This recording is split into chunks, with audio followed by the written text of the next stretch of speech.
ملحوظة لكل واحد متجوز، وملحوظة لكل واحد شايف اللي مراته دي بتعامله وحش ولا لا. يروح يقول ايه بقى؟ اللي الراجل ده مش راجل، ده مراته بتعلي صوتها عليه، ده مراته بتهزقه، ده مراته. طبعا انا بوصل كلامي لاي شخص بيقول الكلمتين دول او شايف نظرة اللي قدامه، الراجل اللي قدامه مش راجل. في نقط طبعا في ناس مش فاهمينها. انت مش معاشر الشخص ده عشان تعرف اللي هو راجل ولا مش راجل، مش قاعد معاهم في البيت عشان تعرف ان الست دي هي الراجل ولا الراجل هو الراجل. مش معنى اللي هي بتزعق له ولا معنى اللي هي بتمشي كلامها يبقى هي الراجل. انا ضد الكلام ده. هتقول لي انت كلامك فيستك خالص وانت مش عارف انت بتقول ايه. طب اسمع كلامه بعد كده حكم. الست اللي تشيلك وقت تعبك تبقى راجل. الست اللي تشيلك وسط ما كل اللي حواليك سايبينك، ست تبقى راجل و100 راجل. ايه المشكله لما تعلي صوتها عليك مثلا مره مرتين؟ ما تعلمش ايه اللي بينهم ورصيدها عنده ازاي، او ايه اللي بينهم يخليها كده، او ايه اللي بينهم اللي هو يستحمل كده. طبعا انت مش واخد كلامي جد، انت واخد كلامي بهزار وشايفه اللي كلامي تهزيق او مش عاجبك، او انت لسه صغير مش فاهم، او انت متجوز وشايف نفسك راجل وما مرش التجربه دي معاك. اسمع كلام اخوك، او اسمع كلام اصغر منك، او اسمع كلام مجرب. الست فعلا اللي تشيل الراجل وقت تعبه، وقت ازمته، وقت كل الناس اللي حواليه سابوه، اقرب الناس ليه. والست اللي تقف معاك لما تشوف اللي حواليك اللي هم اللي حقتهم يشيلوك هي اللي واقفه جنبك. الست دي مش ب100 راجل، الست دي ب1,000,000 راجل. وايه المشكله ما نستحملها نرفزه شويه؟ ايه المشكله ان نستحملها اللي هي تمشي كلامها شويه؟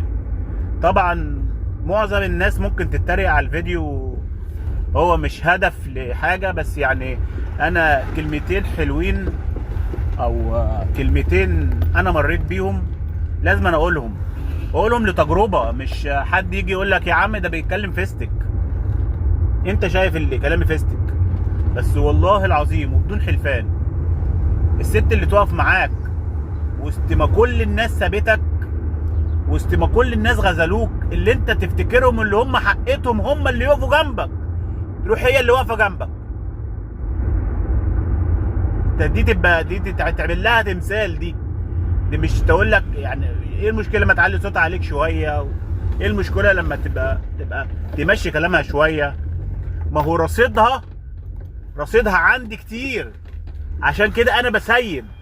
مش بسيب الركوب والدلدل رجليك، لا، سايب اللي هي مثلا تمشي كلامها شويه، تحب ارائها، تمشي ورا كلامها شويه. دي رايي، وكل واحد وليه رايه، وكل واحد ما جربش التجربه اللي انا جربتها، او بحسش الاحساس اللي انا حسيته، او ما فهمش الكلام اللي انا قلته. كل دي احنا التجربه هتبين لك اللي الشخص اللي معاك بيعزك ولا لا، سابك وقت ازمتك ولا لا، معاك في الحلو والوحش ولا لا. والوحش قبل الحلو، لا مش بيبقى معاك في الحلو والوحش يسيبك ويمشي. دي مش ست اصيله. الست الاصيله اللي انا بتكلم عليها دلوقتي اللي هي وعز تعبك تبقى اول واحده تقف جنبك، مش تبيعك. مش اللي حقتهم يبقوا حواليك واقفين جنبك يطيروا، ولا في اي حد ليه لازمه فيهم، وهي الوحيده اللي تقف جنبك. انا بتكلم عن ست مراتي مثلا.